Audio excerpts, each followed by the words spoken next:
Hi everyone, and welcome back. We're joined today by Hola a todos y bienvenidos de nuevo. an Hoy international nos acompaña Gilbert professor Doctorow, and analista de author of asuntos Civil War internacionales, Diaries and historiador y autor de libros como Trump-Ukraine War. Diarios de So, Guerra, La guerra entre welcome Rusia to y the show. Ucrania. I want to Así que ask about bienvenido al programa. Quiero preguntarle sobre el estado de las relaciones entre la Unión Europea y the United Estados Unidos, States porque como because, todos as you know, sabemos, von der Leyen y von der Trump Leyen and alcanzaron un Trump acuerdo they reached comercial a entre Estados Unidos y la trade UE. agreement, and for many Y people, para muchas personas, myself included, incluyéndome a mí, it parece looks más o menos una like a capitulación y complete subordinación capitulation completa, and algo que subordination, podría supongo cambiar la and relación entre la UE y something Estados that Unidos, I guess changed the pero también relationship algo que podría between the socavar la European cohesión nations, but also interna de la something that propia Unión could Europea. undermine Así the que, internal cohesion dado of que the usted se European encuentra Union. allí en Bruselas, ¿qué incluye realmente este Located here acuerdo? in Brussels, Y puede darnos su what does this interpretación al respecto. agreement actually include, and can you make any sense of it? The agreement that was reached in Scotland. El acuerdo alcanzado en Escocia tiene dos aspectos importantes. Uno es del que todo el mundo habla, los aranceles. Los aranceles ahora se sitúan generalmente en un 15% frente al 25% provisional antes de que se llegara al acuerdo. Pero eso no cubre todos los productos y servicios. Los aviones o las piezas de avión, por ejemplo, no están incluidos en esto. Tienen un arancel mucho más bajo. Hay otros productos que aún se negociarán, por ejemplo, los vinos y licores, que son de gran interés para uno de los países líderes de la UPON, es decir, Francia. Probablemente se negociarán a un nivel diferente, más bajo, de acuerdo con los deseos de los franceses. Pero si miramos los aranceles, son severos en comparación con la situación al comienzo del año. It is compared to where we were at the start of the year. It is less than the dramatic and ruinous. Es menos que los aranceles dramáticos y ruinosos de los que Trump había hablado antes de negociar un acuerdo. Y esto hará que la manufactura europea cruce el océano hacia Estados Unidos a costa de empleos en Europa. No está del todo claro de lo que Europa realmente vende a Estados Unidos y de cuán vulnerable es a la pérdida de cuota de mercado debido al aumento de precios. Es algo en lo que quizás podamos profundizar, pero lo que tengo en mente son productos de consumo masivo, productos que compra y utiliza la gran mayoría de la población. No suelen ser productos europeos, son productos chinos.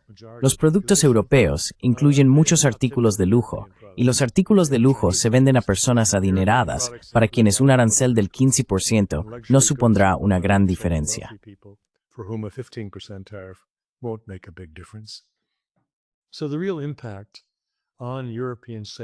Así que, el verdadero impacto en las ventas europeas en Estados Unidos, derivado de este acuerdo en Escocia, aún está por determinarse. No se pueden hacer afirmaciones definitivas todavía, porque no está cerrado. Hay negociaciones en los márgenes. Pero lo más destacado, y por supuesto lo que impresionó a los observadores de todas las tendencias políticas, por cierto, no solo a los observadores antiestadounidenses o proestadounidenses, no, todos los observadores llegaron a una misma conclusión. Fue, como dices, una capitulación. Dicho de otro modo, fue una enorme humillación para Europa. Dandelion fue a Escocia, con el sombrero en la mano, más o menos como un mendigo, no negociando desde la fortaleza, como me gusta decir últimamente. Al contrario, está negociando desde la debilidad y desde el miedo a que el fracaso en alcanzar un acuerdo termine en una guerra arancelaria que podría costar a Europa 5 millones de empleos.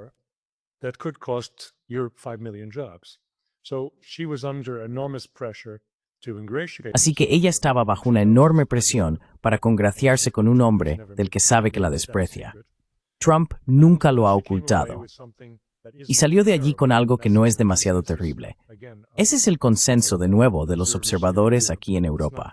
No es demasiado terrible, pero es malo, y es especialmente malo por la forma en que se alcanzó, ya que demostró que no hay margen de maniobra por parte europea. Pero esa es solo una parte de la historia. La otra parte de la discusión fue el compromiso de Europa de comprar $650.000 millones en hidrocarburos estadounidenses, es decir, gas natural licuado y petróleo, durante los próximos 3 años. Eso podría tener un impacto mucho mayor en Europa, en toda esta discusión sobre aranceles, porque consolida la situación no competitiva de los productos europeos en los mercados mundiales. on world markets. The single biggest factor in the El factor más importante en la desindustrialización de Alemania, que ha tenido lugar durante al menos los últimos 3 años, fue la destrucción de los gasoductos Nord Stream, cuando Europa renunció a comprar más gas ruso por gasoducto y petróleo barato. Ese fue un factor decisivo para que la economía alemana perdiera competitividad. Fue un factor determinante en el cierre total de sectores industriales enteros, especialmente aquellos que dependían en gran medida de la energía barata, como la fabricación de vidrio, por ejemplo, y por supuesto los fertilizantes. Estos sectores se vieron enormemente afectados, y el impacto en los fertilizantes, por supuesto, se ha trasladado a los consumidores en forma de precios más altos para todos los productos frescos, que ahora se producen con menos eficiencia y menores rendimientos, porque los fertilizantes se usan con más moderación debido a su elevado precio. Are used more sparingly because it's no expensive. So this aspect is not Así que este aspecto no aparece en las noticias destacadas cuando realmente lo merece. Como he dicho, consolida la falta de competitividad de los productos europeos en los mercados mundiales. Ahora bien, ¿se puede alcanzar esa cifra? Esa es otra cuestión. ¿Realmente lo lograrán en el periodo de 3 años? Son interrogantes bastante importantes. Estados Unidos exporta ahora $80,000 millones al año en hidrocarburos a Europa. Pasar de ahí a $215,000 millones al año es un gran salto, especialmente porque no está claro que Estados Unidos tenga la capacidad de producción para cubrir los pedidos si llegaran. Así que todo eso es debatible. Pero si llegara a materializarse, sí, de alguna manera Estados Unidos pudiera lograr esas exportaciones y Europa pudiera absorberlas, eso supondría un duro golpe para las economías europeas.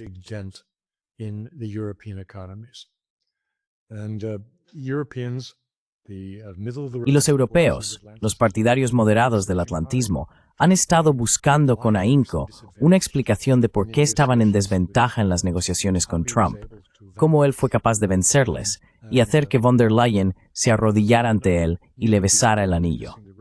Esto es algo que están debatiendo. El principal periódico francófono belga, Le Soir, culpa del problema a la excesiva dependencia de Europa de las exportaciones para impulsar el crecimiento económico. Bueno, ese no es un argumento convincente para nadie que conozca el comercio global, ya que esa es precisamente la fórmula que China ha utilizado y sigue utilizando con tanto éxito para lograr su enorme crecimiento, actualmente un 5% anual. Mientras que en el primer trimestre de 2024, los europeos mostraban gran satisfacción por ningún cambio de tasas de comercio.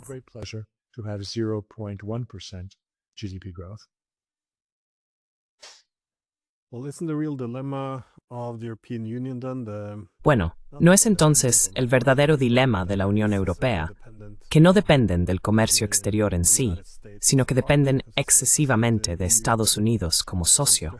Porque parece que la UE quiere mantener una dependencia fiable de Estados Unidos, como la que tenía en décadas anteriores.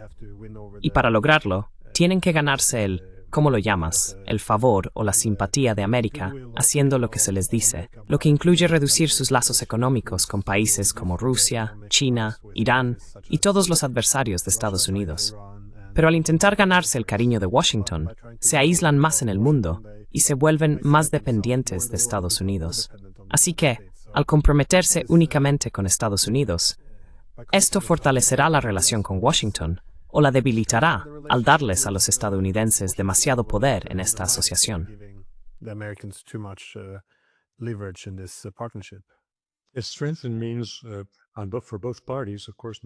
¿Fortalecer significa lo mismo para ambas partes? Por supuesto que no. ¿Fortalecer la influencia estadounidense sobre Europa? Sin duda.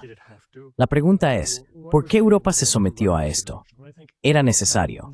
¿Cuál fue la consideración primordial? Creo que muchos observadores entienden que la fuerza motriz fue la defensa. Esperaban que manteniéndose cerca de Trump, sometiéndose a su voluntad, podrían mantener un diálogo continuo con él y persuadirle de hacer lo que más desean, que es seguir apoyando a Ucrania en su guerra con Rusia. Porque de manera arbitraria, han convertido eso en una amenaza existencial para sí mismos con el fin de que el liderazgo permanezca en el poder. For the sake of the leadership staying in power. That is to say, they're singing and dancing and moving from the story. Es decir, están cantando y bailando y pasando de la narrativa de los últimos 3 años, que Rusia debe ser derrotada, a la narrativa actual, que es que debemos mantenernos unidos.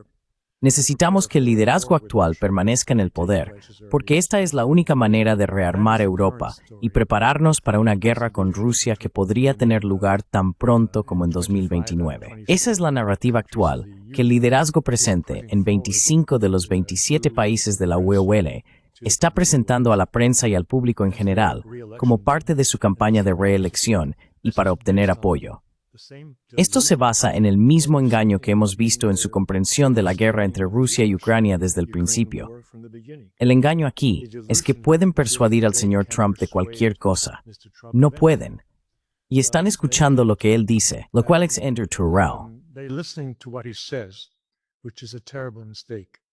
Mr. Trump has nothing but contempt for the press. El señor Trump no siente más que desprecio por la prensa, no siente más que desprecio por la mayoría de los líderes europeos. Sabe que son débiles, que son cobardes, que son conformistas y que se dejarán intimidar. Y eso es, en esencia, lo que él es. Es un matón. Es un matón que ha tenido éxito con este truco. Y les está diciendo una cosa mientras hace otra. Lo que está haciendo es cortar el suministro a Ucrania. Lo que está haciendo, y esto es algo en lo que podemos profundizar, probablemente es ayudar y favorecer la expulsión de Zelensky del cargo y su sustitución por alguien capaz de negociar un tratado de paz con los rusos. Así que van a estar profundamente decepcionados. Han hecho una apuesta. Se han dejado humillar por el simple hecho de continuar una guerra con ayuda estadounidense que no va a suceder.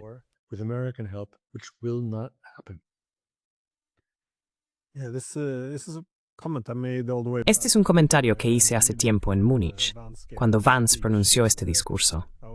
Estaba señalando que los esfuerzos de los europeos por demostrar su lealtad a Estados Unidos, en lugar de ser recompensados, no solo por Trump, sino a un nivel general dentro de la clase política, en realidad les están granjeando cierto desprecio por parte de los estadounidenses por su falta de carácter o su incapacidad para defender sus propios intereses. De nuevo, esto es algo que también he escuchado de muchas personas. Así que la suposición aquí es que haces un trato humillante, una especie de subordinación, y que de algún modo esto sería recompensado por Estados Unidos, asegurando su presencia en Europa.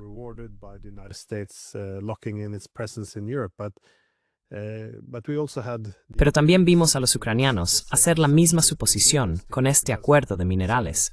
Si simplemente firmamos este acuerdo, entonces Trump quedará atado al conflicto en Ucrania. Pero un argumento en contra sería que él puede volver a casa y decir a su gente, mirad, recuperé nuestro dinero, ahora podemos irnos. Quiero decir, ¿ves esto? Dijiste que cometen un error al confiar en que él se quedará allí. Pero, ¿cómo ves el compromiso de Trump con Europa en los próximos meses? Porque ha estado utilizando una retórica mucho más agresiva hacia los rusos. ¿Es esto, esencialmente, lo que los europeos han conseguido con este horrible acuerdo comercial?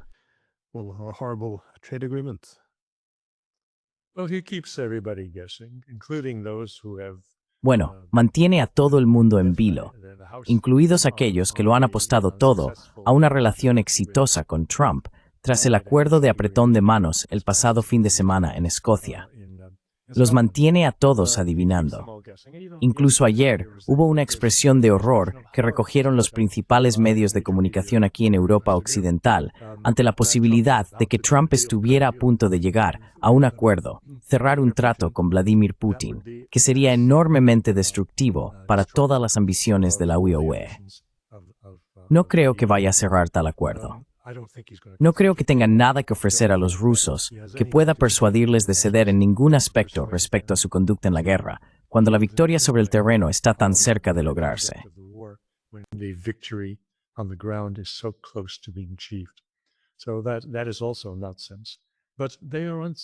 Así que eso también es un disparate. Pero están inseguros. Los europeos aquí esperan tenerlo enganchado y poder persuadirlo, señalando estos terribles actos de bombardeo que los rusos están cometiendo ahora en Kiev y en otros lugares. Creen que pueden convencerlo usando a Melania, quizás, o a todo tipo de líderes que ellos creen o quieren creer que pueden lograr que Trump cambie de opinión, con la esperanza de que no es un hombre serio, que no tiene una visión a largo plazo y que puede cambiar de un día para otro por alguien que le susurre al oído. Todo eso es falso, completamente falso.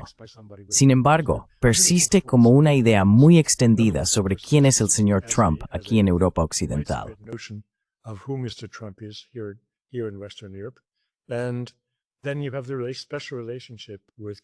Y luego está la relación especial con Keir Starmer, que parecería demostrar la validez de tales suposiciones sobre Trump. Pero además, Starmer fue a Escocia. Trump no bajó a Londres. Él también fue un suplicante. Y la relación allí con los británicos, ellos tienen el acuerdo arancelario más favorable de todos los países con Estados Unidos, con un arancel del 10%, y se jactan de ello. Pero aún tienen aranceles del 50% sobre el acero, que es un producto de exportación muy importante hacia Estados Unidos. Así que a los británicos se les ha dado la esperanza de que tienen una posición privilegiada con Estados Unidos frente a Europa.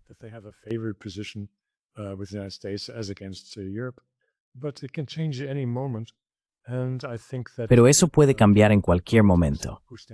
Y creo que de nuevo, mirando la política, ¿quién está en qué posición?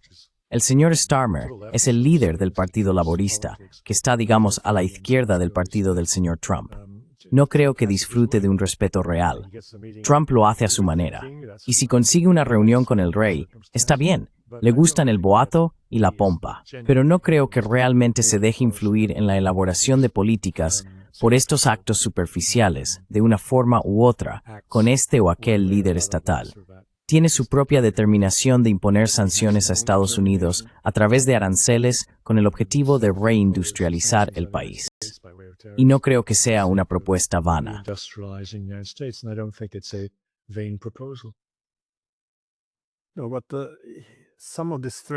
No, pero algunas de estas amenazas, sin embargo, parecen convertirse en acciones.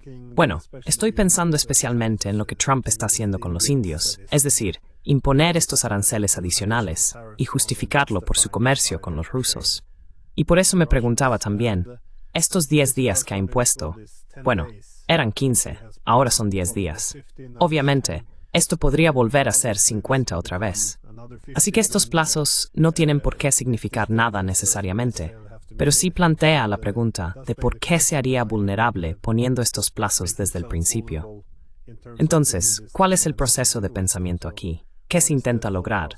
Y si, no sí, sino cuando Rusia, como era de esperar, lo ignore, ¿qué pasará en el día 10?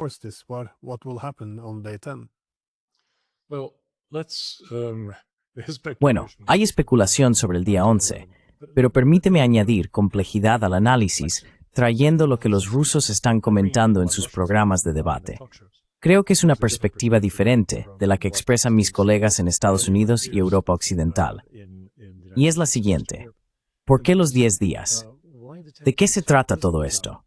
Es porque los 50 días, de manera inconveniente, terminan el 3 de septiembre.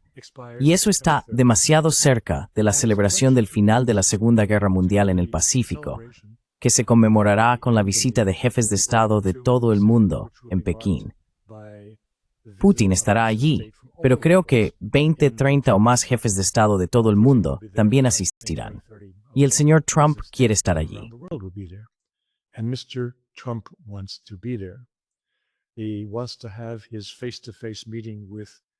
Quiere tener su reunión cara a cara con Xi durante ese tiempo.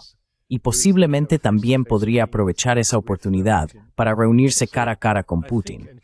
Así que creo que, en consideración o reconsideración de lo inconveniente que resultaba el cierre del 3 de septiembre a la luz de la nueva aspiración de reunirse con Xi en Pekín, lo cual está respaldado por otras cosas, como su negativa a permitir que el presidente de Taiwán visite Nueva York. Creo que toda su visita a Estados Unidos fue cancelada con la intención de evitar cualquier conflicto embarazoso con los chinos que pudiera interferir con su invitación a las festividades en Pekín.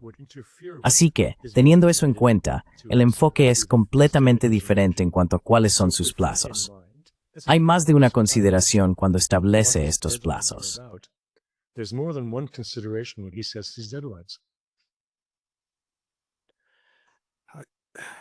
When we look though at the Europeans, how Cuando observamos a los europeos, se da un fenómeno curioso. Parecen estar centrados únicamente en la política exterior últimamente. Como mencionaste con Starmer, esto es especialmente evidente en el Reino Unido, donde dedica muy poco tiempo a los asuntos internos. Supongo que se podría decir lo mismo de Macron. Y de nuevo, este acuerdo comercial también parece sacrificar muchas prioridades nacionales, como el desarrollo económico y la gestión de los problemas sociales. Todo esto está siendo relegado a un segundo plano para ganarse el favor de los estadounidenses, otra vez por objetivos de política exterior, por muy insensatos que sean, como continuar la guerra en Ucrania. Pero, ¿cuánto tiempo crees que los europeos podrán seguir así? Porque esto supone insistir aún más en el desastre de haberse desvinculado primero de la energía rusa y luego, por supuesto, la destrucción del Nord Stream. ¿Crees que la inestabilidad política permitirá que se apruebe un acuerdo así? ¿O realmente no? to be passed or not really? Well, one thing I was just to bring up. Bueno, una cosa que quería mencionar es a qué nos referimos cuando decimos europeos y quién elabora la política europea. He estado releyendo mis materiales desde 2015 para preparar el tercer volumen de mis memorias. En 2015 me centré mucho en Alemania, hablé sobre ello en varias conferencias y escribí al respecto en lo que considero un análisis de política muy importante que se publicó en Comparative Politics en MGIMO, la universidad rusa que forma diplomáticos. Lo que decía entonces es que la política europea se decide en Berlín, y esto es un secreto bien guardado. En 2015, igual que en 2025, todos los altos cargos de las instituciones europeas están designados por Alemania. Fueron nombrados por alemanes, y ellos han nombrado, en el caso actual, von der Leyen ha nombrado a personas como Karas, personas de Lituania, personas de Polonia, que están bajo su control. Who are under her thumb. They are representing small countries, insignificant. Están representando a países pequeños con un peso significativo en comparación con los 450 millones de habitantes de la UE. A menudo son personas con poca capacidad intelectual como Kallas, que pueden ser dominadas por una personalidad fuerte y decidida como la de von der Leyen. Es decir, el comisario, la presidenta de la comisión, la jefa del parlamento, sí es italiana, pero la nombra la mayoría, que está dominada por el Partido Popular Europeo, que a su vez está dominado por los democristianos. Todos los hilos llevan a Berlín, igual que en 2015 cuando Juncker estaba allí. Sí, por supuesto, él era luxemburgués, pero era un hombre débil que fue nominado y apoyado por Merkel porque sabía que podía controlarlo, ya que había escándalos a su alrededor. Because she knew she could control them because there were scandals around. Just as Tusk at that time. Igual que Tusk en aquel momento, fue nombrado presidente del Consejo Europeo. Tusk, que apenas hablaba inglés, pero por cierto, hablaba muy bien alemán, ella lo nombró. Y a nadie le preocupó pensar cuál era la conexión alemana ahí. Él estaba bajo su control. Así era en 2015. Así es hoy. Lo único que ha cambiado es que hoy los alemanes han salido de detrás de las faldas de las instituciones de la UE y dicen abiertamente que quieren convertirse, por ejemplo, en la principal fuerza militar de Europa. Entonces, ¿quién es Europa? Europa es Alemania. El señor Merz es la voz decisiva sobre si las los aranceles acordados por von der Leyen saldrán adelante y muchas otras decisiones políticas. ¿Su pregunta sobre por qué la política exterior? Your question about why foreign policy. That's what you do when you're losing and you can't control domestic policy. Eso es lo que haces cuando estás perdiendo y no puedes controlar la política interna. Estás hablando de líderes muy impopulares. Keir Starmer ha perdido el control del Partido Laborista en cuestiones internas. Sufrió un revés muy grave cuando sus reformas sobre el apoyo a los necesitados, sobre la riqueza y las prestaciones, fueron rechazadas por su propio partido y diluidas hasta casi desaparecer cuando esperaban ahorrar mucho dinero en el presupuesto. Starmer, en cuestiones internas, es muy débil. Por lo tanto, solo puede esperar destacar en asuntos internacionales, donde nadie puede decir mucho. Lo mismo ocurre con Macron. Su posición interna es insignificante, tiene muy poco apoyo popular, así que se pasea por el mundo, hablando como el señor Francia y consiguiendo que la prensa le escuche. Esta es la política normal del bando perdedor. Well, what does it say about the future of the... Pero ¿qué dice esto sobre el futuro de la Unión Europea? Porque no solo se estaba alcanzando un acuerdo terrible, sino que, como sugeriste antes, la imagen tampoco era buena. Es decir, von der Leyen yendo al campo de golf de Trump en Escocia. Y bueno, el beneficio general, supongo, o el atractivo de la Unión Europea desde el principio, siempre ha sido ese poder de negociación colectiva, que pueden negociar desde una posición de fuerza, siendo, obviamente, Estados Unidos el socio más importante, para que pueda haber cierta igualdad entre Europa y Estados Unidos, en lugar de que los 27 Estados miembros tengan que actuar por separado. Pero si miramos atrás, a los años 90 y principios de los 2000, este también era el principal argumento de venta de la Unión Europea, que podía establecer esta interdependencia simétrica con su vecindad y con el mundo en general. Es decir, cuando la UE se sentaba a negociar acuerdos comerciales con otro Estado, Moldavia o cualquier otro, entonces la UE podía dictar todos los términos y no solo conseguir un acuerdo económico favorable, sino también traducir esto en poder político. Así establecían condiciones políticas para el comercio, lo que se convirtió en una forma de gobernanza externa. Y por eso mucha gente en el ámbito europeo se refiere a la UE como potencia religiosa o superpotencia particular. Regulatory superpower. If you want to trade with us, you have to follow our rules. And Si quieres comerciar con nosotros, tienes que seguir nuestras reglas. Este modelo imperial quizás sea un poco exagerado, pero aún así, ¿qué le va a pasar ahora a la UE? No hay igualdad con Estados Unidos. La UE, como has dicho, ha besado el anillo de Trump y se ha subordinado. Y también con el resto del mundo, a medida que el poder económico de la UE sigue disminuyendo, sus líderes parecen cada vez más incompetentes y corruptos, e incapaces de alcanzar acuerdos adecuados. Toda esta UE geopolítica parece estar convirtiéndose más en... Bueno, quiero decir, si eres alemán y quieres tener un buen acuerdo comercial con los chinos, no llevas a la UE contigo, porque vendrán con sus objetivos geopolíticos, lo que significa insultar a los chinos en su lugar. Entonces, ¿qué dice esto sobre el futuro de la Unión Europea? ¿Es una sentencia de muerte o está expirando? ¿Cómo lo ves tú? Al menos yo diría que no es una buena señal. it's not a good sign, at least, I would say. To relax, I often turn on YouTube and just Para relajarme, a menudo pongo YouTube y simplemente veo qué me proponen ver. Mezclados con los videos geopolíticos, hay muchos videos de animales, especialmente sobre perros. Pienso en uno de estos pequeños videos que tiene un pastor alemán y un Golden Retriever. Están en medio de un laberinto y el Golden Retriever dice: estamos condenados. Europa está condenada. La configuración actual está condenada. Esto no puede continuar. Están perjudicando directamente el bienestar de las personas, de formas medibles. Como he escrito recientemente, el reajuste del presupuesto belga, que el nuevo gobierno federal dominado por los flamencos ha puesto en marcha, elimina prestaciones de lo que antes eran servicios médicos excelentes. Recortes severos. Esto es típico. This is typical. The cuts are being made to make room for the burgeoning. Los recortes se están realizando para dar cabida al creciente programa de rearme, y todo esto es resultado de una política exterior completamente equivocada. Me pregunto, ¿cuándo llegará esto a un punto crítico y veremos manifestaciones similares a las que vimos en Kiev hace una semana? Esto no puede continuar para siempre. Es increíble que el liderazgo nacional en Bélgica y en 25 de los otros 27 Estados miembros de la Unión Europea esté actuando directamente en contra de los intereses de las personas que los eligieron. Esto se está volviendo cada vez más evidente a medida que se revisan los presupuestos para eliminar prestaciones en favor de aumentar la fabricación de armas, con el objetivo de librar una guerra innecesaria y motivada por la misma ambición personal que la del señor Netanyahu en su guerra en Gaza. By the same personal ambition as Mr. Netanyahu in his war in Gaza.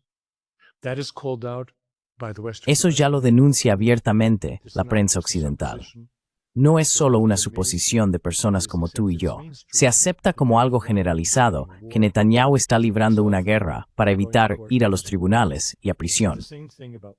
Digo lo mismo de todos los líderes europeos. Están impulsando el rearme para evitar ser expulsados a la calle, que es donde deberían estar, porque los presupuestos que presentan a los Estados miembros son impopulares. Están en contra del pueblo. No puede continuar así. Así que estoy de acuerdo con ese Golden Retriever. Estamos naos. With that golden retriever, we're doomed. If we're going to look at how this will affect, Bueno, si vamos a analizar cómo esto afectará a Europa, entonces, obviamente, dado que el principal objetivo de este acuerdo comercial era involucrar a los estadounidenses y comprometerlos con el proyecto de Ucrania, pero también, como has dicho, muchos de los líderes políticos allí ven su permanencia en el poder en Bruselas como dependiente de la continuación de la guerra en Ucrania. De nuevo, la continuación de la guerra en Ucrania es necesaria para mantener a Estados Unidos en Europa. Es necesaria para que estos líderes políticos sigan en el poder. Pero más allá de eso, también vemos que no solo la Unión Europea, sino los Estados miembros europeos han apostado mucha legitimidad política a derrotar a Rusia. Y no solo legitimidad política, toda la economía se ha volcado en esto y se ha sacrificado. economy has been thrown into this and sacrificed. So, what happens? Entonces, ¿qué ocurre cuando finalmente se pierda la guerra de Ucrania? Bueno, depende de cómo sea una derrota. Pero lo que los europeos prometían, destruir Rusia y que Ucrania se uniera a la OTAN, todo esto obviamente no va a suceder. Y creo que esa es una cuestión importante ahora que Zelensky parece estar en una posición algo más débil. Al parecer, ya no es la reencarnación de Churchill. Y de repente, para los europeos, hace unas semanas se consideraba propaganda rusa decir que era un autoritario. Ahora, de repente, está permitido. Así que, ¿qué crees que ocurrirá con Zelensky y Ucrania? ¿Y cómo afectará esto a Europa una vez que finalmente perdamos esta guerra? Ukraine, how this affect Europe once we eventually lose this war? It's permitted not just to YouTube channels, it's permitted to the Financial Times. No solo está permitido a los canales de YouTube, también está permitido al Financial Times. Usaron esa palabra en el titular de un artículo que trataba sobre la nueva ley que despoja a las agencias anticorrupción de su independencia. Ahora él está desacreditado. Y está desacreditado especialmente en la prensa anglosajona, a ambos lados del Atlántico. Ahora bien, la pregunta que me he hecho es, ¿quién estuvo detrás de la facilitación de las manifestaciones que tuvieron lugar? Las manifestaciones masivas que se produjeron en Kiev y en otras grandes ciudades de Ucrania a lo largo de varios días la semana pasada, en contra de la ley, que finalmente acabaron con la revocación de la nueva ley y la restauración de lo que se dice que es la independencia de estas agencias. Independence of these agencies. The speculation in, again, I will share. La especulación, y de nuevo, compartiré con su audiencia lo que los rusos están diciendo al respecto, es que podemos esperar, en un futuro inmediato, algunos juicios muy escandalosos. Ya ayer hubo una señal con la recién nombrada primera ministra, que está a punto de ser acusada de prácticas corruptas por haber utilizado, junto con Yermak, el jefe de la administración presidencial, aviones ucranianos que solo deben usarse para fines estatales. Ella, como primera ministra, tiene derecho a usarlos. Yermak no. Era bastante obvio que ella lo hacía por el hombre que estaba detrás de ella, quien la protege, el señor Yermak. Ella hacía este viaje con él en beneficio de él, no por el suyo propio. She was doing this trip with him for his benefit, not for her own. So that's the first. Así que ese es el primer paso. En las próximas semanas se van a hacer acusaciones muy graves contra personas del entorno cercano de Zelensky y probablemente contra el propio Zelensky. Ahora estamos en las últimas etapas del mandato de Zelensky. La pregunta es, ¿quién está impulsando esto con más fuerza? Es el Reino Unido, con el MI6, que ayudó a organizar que la policía y el ejército ucranianos no atacaran a los manifestantes. ¿O fue la CIA?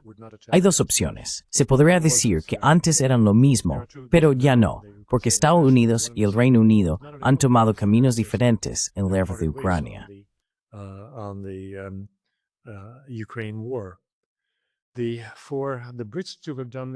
Para que los británicos hicieran esto, sería para reemplazar a Zelensky, probablemente con Zaluzhny.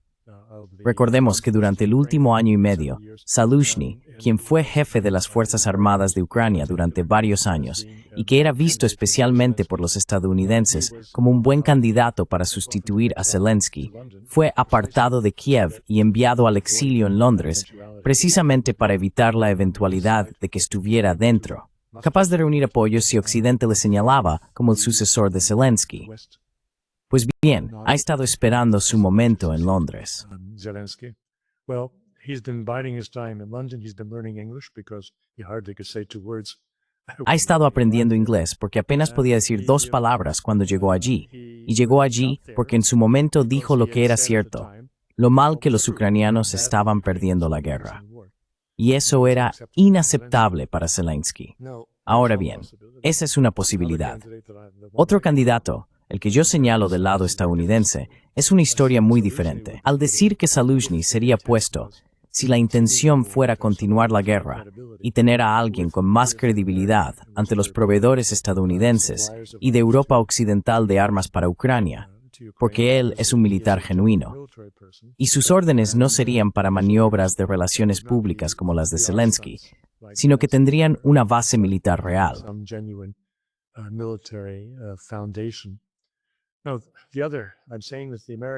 Ahora, lo que digo es que probablemente los estadounidenses tienen un juego diferente.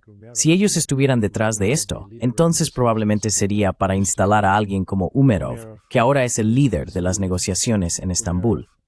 Umerov es un civil. Umerov es un tártaro de Crimea, musulmán, por cierto. Probablemente habla algo de árabe, algo de turco.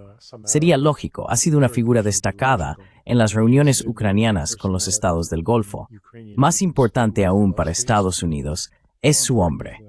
Cuando estaba en la escuela secundaria, pasó 1 año en Estados Unidos viviendo con una familia estadounidense.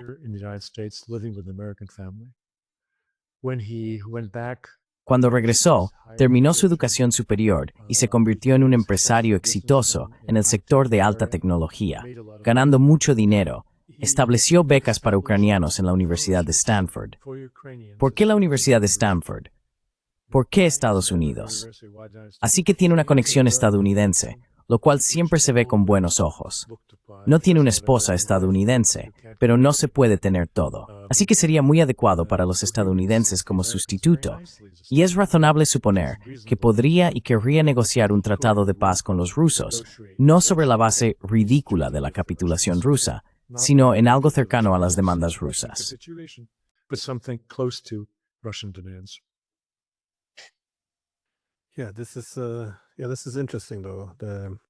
Sí, esto es interesante, sin embargo. Por supuesto, quien reemplace a Zelensky será un buen indicio de lo que se pretende para Ucrania, si continuará la guerra o no. Pero sí, recuerdo aquellos tiempos en los que parecía que Zelensky estaba en una situación muy inestable y pensé que podría marcharse. Y luego, en cambio, por supuesto, envió a Zaluzhny a Londres, lo cual es algo interesante. Así que supongo que Zelensky... Bueno, personas como Arestovich han dicho que probablemente se irá. Quiero decir, yo también esperaría que se fuera a Miami o al sur de Francia, pero en el futuro habrá mucha presión para que regrese a Ucrania. Se ha hecho muchos enemigos y sería muy difícil presentar cualquier caso penal contra él. Sin embargo, ¿cómo ves? Supongo que es mi última pregunta. ¿Cómo ves que progresará la guerra a partir de ahora?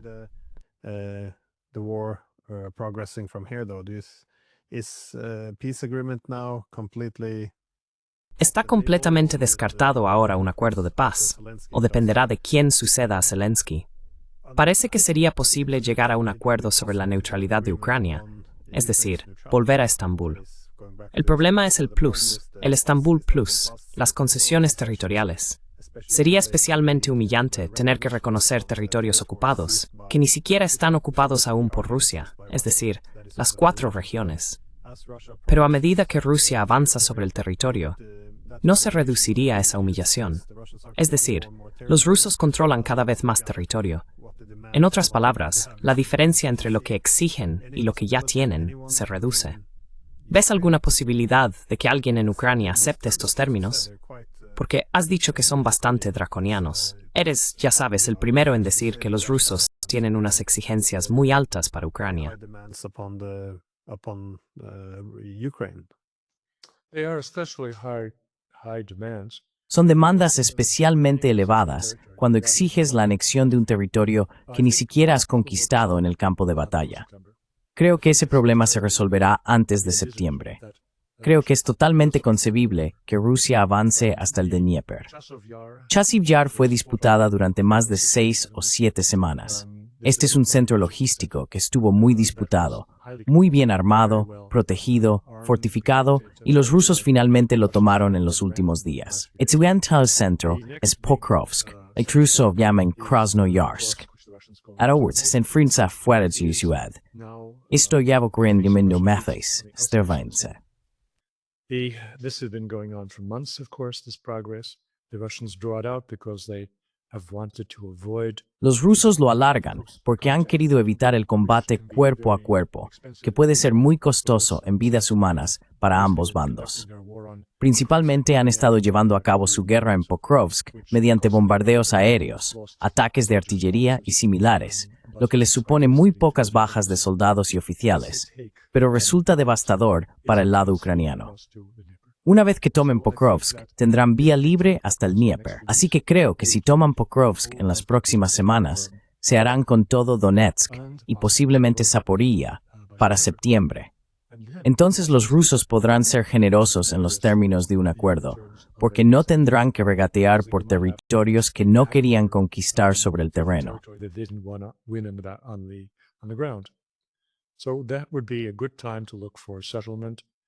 Así que ese sería un buen momento para buscar un acuerdo. De nuevo, acercándose al plazo original del señor Trump, que eran los primeros días de septiembre, en previsión de la reunión general de potencias mundiales en Pekín para celebrar el 80º aniversario del final de la guerra en el Pacífico. Creo que estos factores confluyen, así que esperaría un cambio de liderazgo en Kiev dentro de ese periodo, orquestado ya sea por Estados Unidos o por los británicos. Eso dependerá de si pueden negociar de paz. Pero sobre el terreno, los rusos harán ganando with this mind. But on the ground, the Russians will have gotten what they want.